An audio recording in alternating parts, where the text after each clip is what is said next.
Hello dear learners, welcome to this SWAYAM NPTEL online course on inclusive education. I am Dr. Umakant Prasad, an assistant professor from Department of Education, Vishwabharati Shantiniketan. This is week 11 and today we are going to discuss lecture number 55, that is Gender and Education Theoretical Frameworks. During this lecture, we will discuss liberal feminism and transgender inclusion, radical feminism and politics of exclusion, socialist and Marxist feminism, class, labor and gender identity, post-structuralist feminism, deconstructing gender norms, queer theory, disrupting normativity. Feminist theories have long served as critical tools to analyze and challenge the structural inequalities embedded in social institutions like schools, colleges and universities. Traditionally, feminism focused on dismantling patriarchy and ensuring equality between men and women. The theory is mainly highlighting the marginalization of women within male dominated system. However, over the time, feminist thought has expanded to recognize that gender is not a fixed binary of male and female, but a complex spectrum of identities and expressions. This shift has opened a space for incorporating transgender, non-binary and gender non-conforming voices within feminist discourses. The inclusion of transgender perspectives within feminism, especially in post-structuralist, queer and intersectional feminist theories, has been instrumental in questioning the rigidity of the gender binary. The work of scholars like Judith Butler challenges the notion of gender as natural, arguing instead that it is performed and regulated through social norms and institutional discourses, including those present in schools and classrooms. This theoretical grounding sets the stage for understanding how various feminist approaches such as liberal, radical, socialist, post-structuralist can help us critically examine gender in education, not as a binary category, but as a fluid, diverse and socially constructed experience. In doing so, we move toward a vision of education that is truly transformative and inclusive for all learners, including those whose identities fall outside traditional norms. Now, let us discuss about liberal feminism and transgender inclusion. Liberal feminism focuses on achieving gender equality through legal reforms, policy interventions and equal access to education, employment and civil rights. Rooted in enlightenment, ideals of individual freedom and equality, liberal feminism has historically emphasized equal treatment under the law for men and women. When applied to transgender issues, liberal feminism supports legal recognition of transgender identities, anti-discrimination policies in employment, education and health care, bodily autonomy including access to gender affirming medical care, equal opportunities and representation. Liberal feminist contributions have helped to create legal spaces for transgender individuals, such as through non-discrimination laws, gender neutral policies and institutional reforms.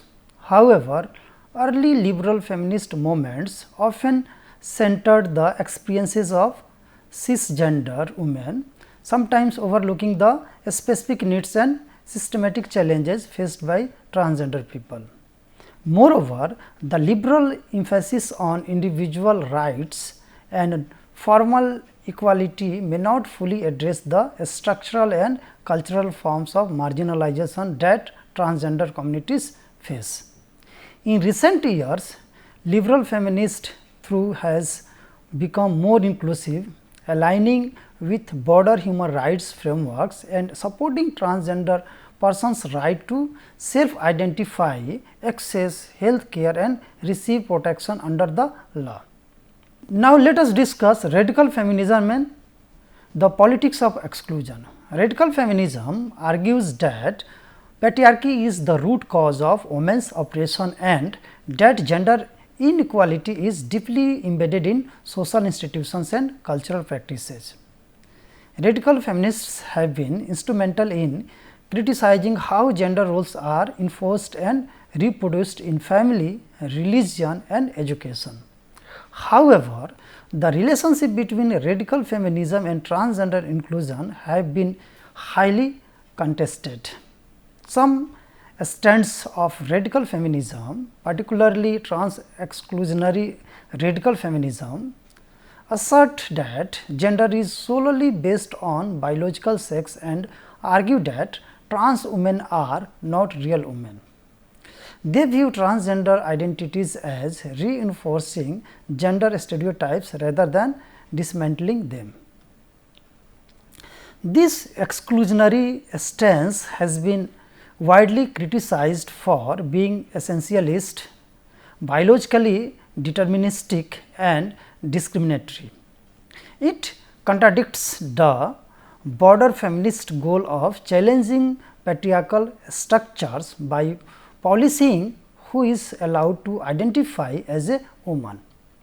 However, it is important to note that not all radical feminists hold trans-exclusionary views. Many support the abolition of the gender binary and view transgender rights as aligned with feminist goals of bodily autonomy and gender liberation. Trans-inclusive radical feminists advocate for solidarity in dismantling systems of oppression that affect all gender minorities. Socialist and Marxist feminism, class, labor and gender identity. Socialist feminism combines Marxist analysis of class with feminist insights on gender, emphasizing that women's oppression arises from both capitalism and patriarchy. It focuses on the ways in which economic structures and material conditions shape gender relations. From a transgender perspective, socialist feminism helps to analyze the economic marginalization of transgender people in context of especially unemployment and poverty, the labor exploitation of trans persons in informal sectors, the impact of class, caste and gender as intersecting oppressions. This framework is especially relevant in context like India, where many transgender persons including Hijra communities are excluded from formal labor markets and are often forced into begging, sex work and ritualistic roles for survival. Socialist feminism calls for state intervention, redistributive policies and affirmative actions to ensure economic justice for all genders. It aligns with the demand for trans-inclusive welfare schemes, education and employment programs. Now, let us discuss post-structuralist feminism, deconstructing gender norms. Post-structuralist feminism, mainly influenced by thinkers like Michael Foucault and Judith Butler, who challenges the idea of fixed stable identities. It argued that gender is performative, not something we are, but something we do repeatedly through socially regulated acts. Judith Butler's work, especially Gender Trouble in 1990, has been foundational in shaping how we understand transgender experiences. Butler emphasizes that gender is not innate, but constructed through discourse and practice. Sex itself is not purely biological, but shaped by cultural interpretation. Trans identities reveal the fluidity and instability of gender norms. This theoretical perspective supports transgender and non-binary identities as valid and liberating expressions, but subvert dominant gender roles. It emphasizes that all gender identities are contingent, influenced by power, discourse and historical contexts. Educationally, post-structuralist feminism invites educators to question gendered language and binaries in curricula, create a space for gender diversity in classrooms, and encourage critical thinking about how identity is shaped. Now, let us discuss queer theory disrupting normativity. Queer theory, which emerged in 1990s, questions the common ideas about sexuality and gender. It challenges the belief that there are only two genders, male and female, or that heterosexuality is the norm. The theory is influenced by post-structuralism, feminism and LGBTQ plus activism. It encourages people to rethink rigid categories and accept diverse identities and experiences. By questioning traditional labels, queer theory helps to create a space for people whose identities do not fit into conventional expectations. It promotes understanding, equality and freedom in how individuals express their gender and sexuality. It promotes understanding, equality and freedom in how individuals express their gender and sexuality. This approach has played an important role in advancing rights and awareness towards LGBTQ plus communities around the world. Potential principles. There are 5 main concepts which some may describe as principles. Queer thinking does not follow fixed rules or labels. It questions normal ideas about gender and sexuality. A queer perspective does not focus on fixed identities like male or female or gay or straight. Instead, it sees these identities are flexible and open to change. Still, this does not mean that gender is unimportant, because being queer still involves knowing your own gender and the gender you are attracted to. Some main ideas in queer thinking includes: queer fluidity means both gender and sexuality exist on a spectrum, not in a fixed boxes. Gender is something created by society, not something we are born with. Gender roles can be harmful because they limit people's freedom. Queer thinking always questions rules and norms and never accepts them as a final. Flexibility means that gender and sexual orientation are not fixed. They can exist on a wide spectrum. Queer theory explains that gender identity is not something we are simply born with, but something shaped by society and experience. One famous example of this idea is Kinsey scale, which shows that sexuality can fall anywhere between completely straight and completely gay. However, it is also important to understand that for many people, their sexual orientation stays the same throughout their life. Fluidity does not mean that someone chooses to be LGBTQ plus or that it can be changed. It is not something that needs a cure. What some people might think is a change in someone's gender or sexuality is often just them letting go of the strict traditional ideas about being male, female, straight or otherwise ideas they were taught by the society. Gender is a social idea created by the society.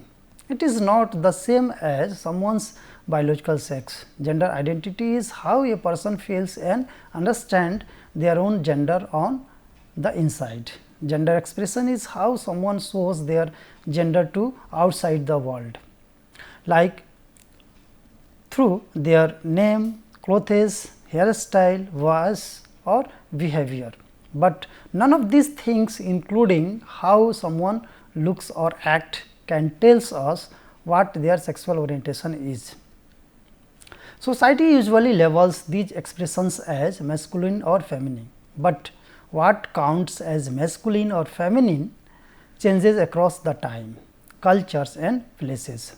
Most transgender people try to make their gender expression match how they are truly feel inside, their gender identity rather than the sex they were assigned at the birth. Sex, that is biological trait, gender identity and expression, and sexual orientation, who you are attracted to, are three different things. However, they are often linked together in society because of traditional ideas that say being straight and fitting into male female roles in normal. These ideas help to maintain power structure and are learned through family, school, media and everyday language. Gender roles are not natural, but they are taught and passed down to keep certain system in place. Now, let us discuss gender roles can be detrimental. Queer theory explains the traditional ideas about how men and women should behave, especially in straight heterosexual relationships often cause harm. Gender is sometimes we are constantly expected to perform, and society uses power roles and language to make people follow certain gender roles. These roles create and increase unfairness. Gender roles keep harmful power system in place both in everyday life and in schools.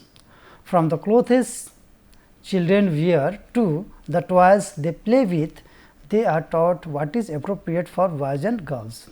Even books and stories reinforce these ideas. These small things are part of a larger system that helps certain groups stay in power. Schools are one of the main places where ideas about gender and sexuality are taught. Language plays a big role. The words we use and the way we talk about people can control how we think. Famous thinkers like Derrida, Foucault and Lacan showed how powerful language and ideas can be in shaping our world. People in power often use social systems and language to influence how others live. According to Hurtado 1999, we still have not fully understood how powerful groups think about the harm they cause. Schools have a lot of influence, and students who do not fit traditional ideas of gender often face bias and unfair treatment. To make schools more equal and fair, teachers need to challenge these traditional ideas and stop teaching only two ways of being, male or female, right or wrong. The classroom can be a place for positive change. Now, let us discuss about interrogation.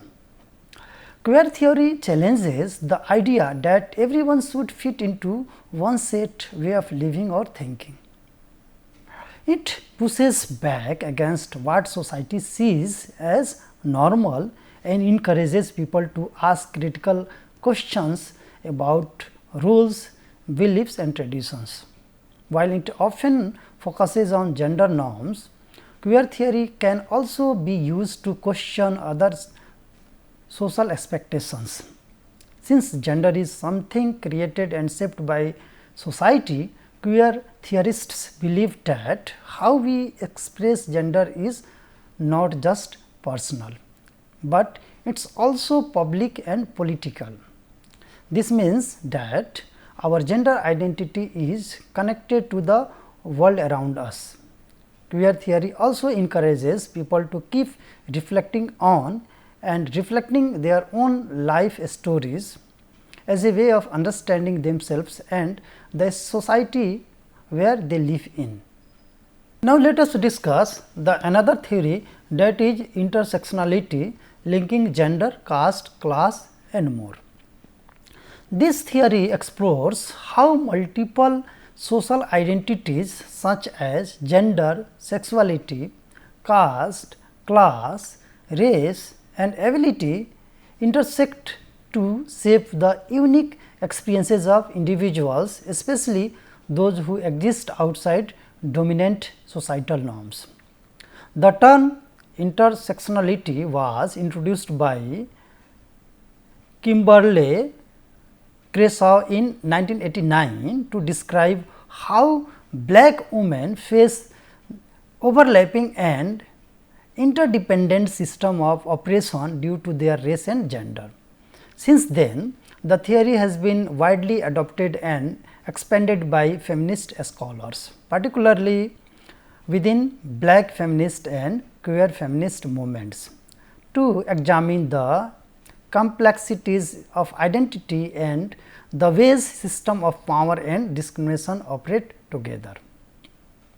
When applied to the transgender community, intersectionality helps to reveal how trans individuals, especially trans women, trans men and non-binary people from marginalized communities encounter unique forms of discrimination that cannot be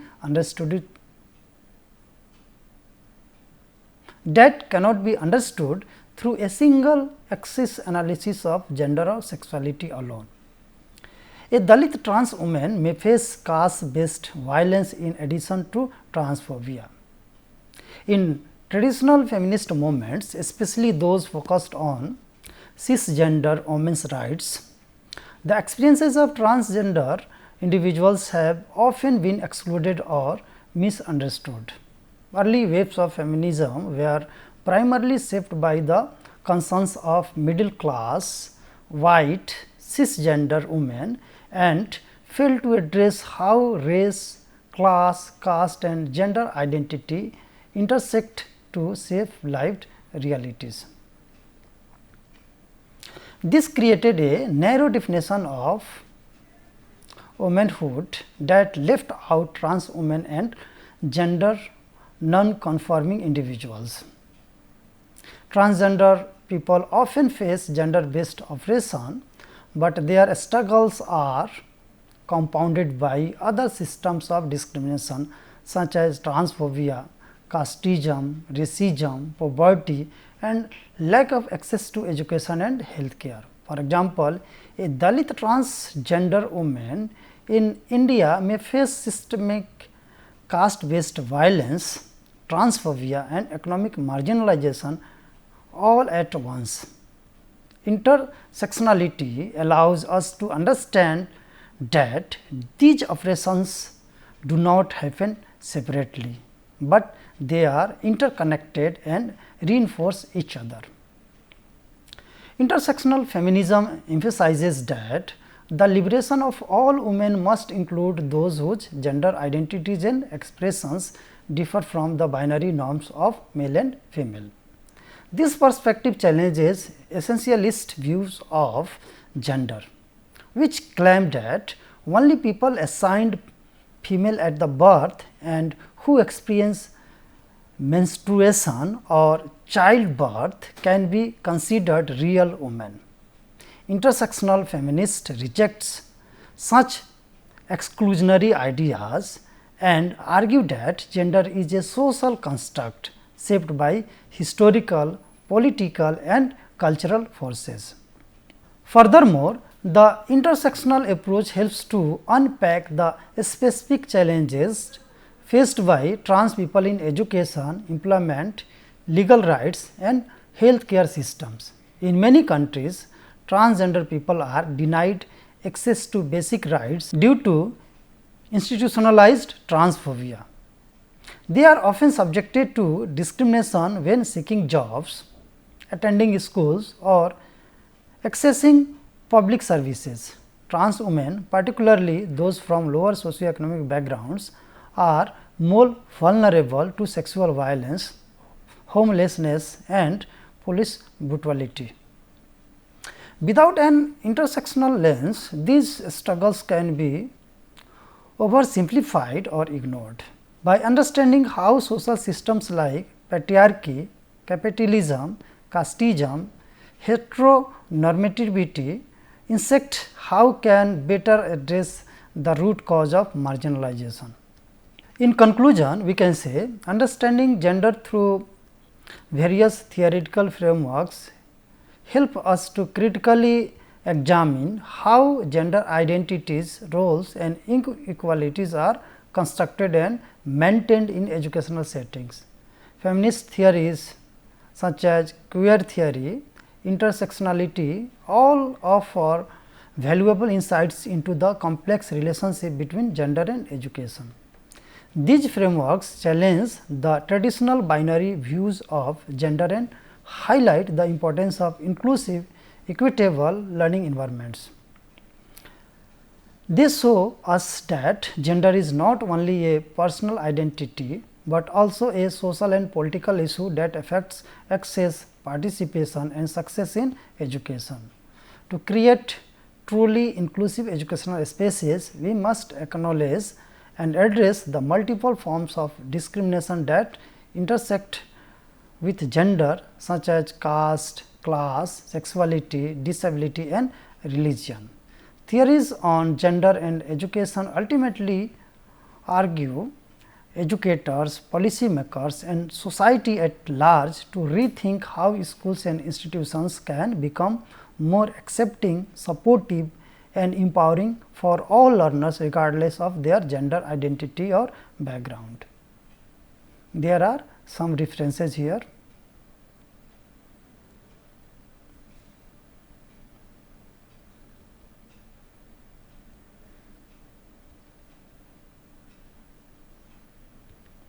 Thank you.